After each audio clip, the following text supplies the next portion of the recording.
আসসালামু আলাইকুম, আমি ফারহান সাদিক। এবছর জগন্নাথ বিশ্ববিদ্যালয়ের 20তম আবর্তন থেকে বলছি। আমার বিভাগ গণযোগাযোগ ও সাংবাদিকতা বিভাগ।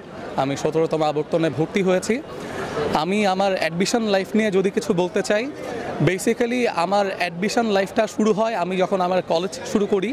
আমার কলেজ ছিল ঢাকা রেসিডেন্সিয়াল মডেল কলেজ, যেখানটা থেকে আমি আমার এইচএসসি লাইফ কমপ্লিট করেছি। এখন যেমনটা হয়, আমি আসলে ঢাকার ছেলে ছিলাম না। ঢাকায় এসে প্রথমত আমার অনেক জিনিস নিয়ে অনেক স্ট্রাগল করা লাগে, তবে আমার এটা খেয়াল ছিল যে আমার পড়া লাগবে।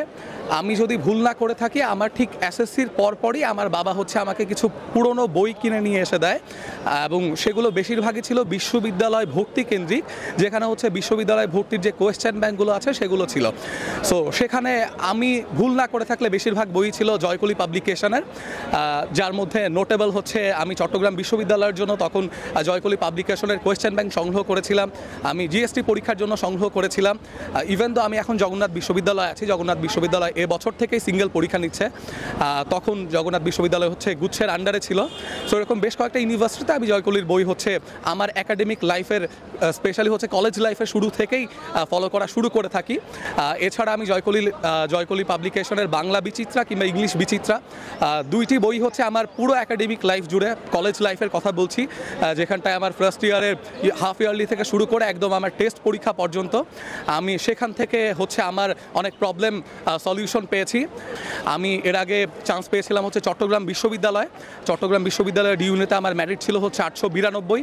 এছাড়া বি ইউনিটে আমার ম্যারিট ছিল 2772। এছাড়াও আমার গুচ্ছতে খ শাখা থেকে পজিশন ছিল 1402।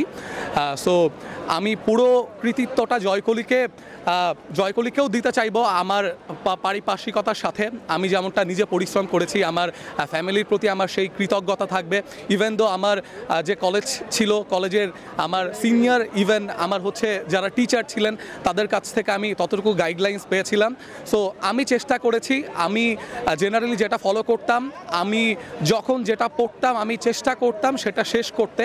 আমি মনে করতাম এই জিনিসটা আমাকে অনেক উপকৃত করেছে, এবং আমার জুনিয়রদের জন্য আমার পরামর্শ এটাই থাকবে, আমি যখন যেটা পড়বো, আমি যদি আসলে কম পড়াশোনাও করি, ব্যক্তিগতভাবে আমি আসলে খুব পড়াশোনা করা ছেলে না, তবে আমি যখন যেটা পড়তাম, স্পেশালি পরীক্ষার সিজনগুলোতে, পরীক্ষার আগের রাতে এমনও হয়েছে যে আমি পরীক্ষার দুদিন আগে আমার বই নিয়েছি, আমি সেই বইটি দুদিনেই শেষ করে ফেলেছি। তবে আমার একটা টার্গেট থাকতো যে আমি যেটা ধরবো সেটা শেষ করব।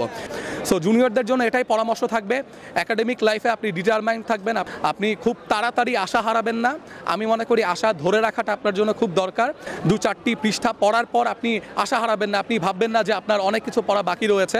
আপনি যখন চেষ্টা করে যাবেন তখন অটোমেটিকলি আপনার প্রবলেম সলভ হয়ে যাবে। আর অ্যাডমিশনের বিষয়টা আমি মনে করি কমপ্লিটলি লেগে থাকা। পুরো রাস্তা জুড়ে আপনি অনেক প্রতিকূলতা ফেস করবেন, বাট আপনি যদি লেগে থাকতে পারেন শেষ পর্যন্ত, আমি মনে করি আপনারা দিন শেষে সফল হবেন। সো এতটুকুই ছিল আমার পক্ষ থেকে। ফারহান সাদিক এইখানে বিদায় নিচ্ছি। ধন্যবাদ।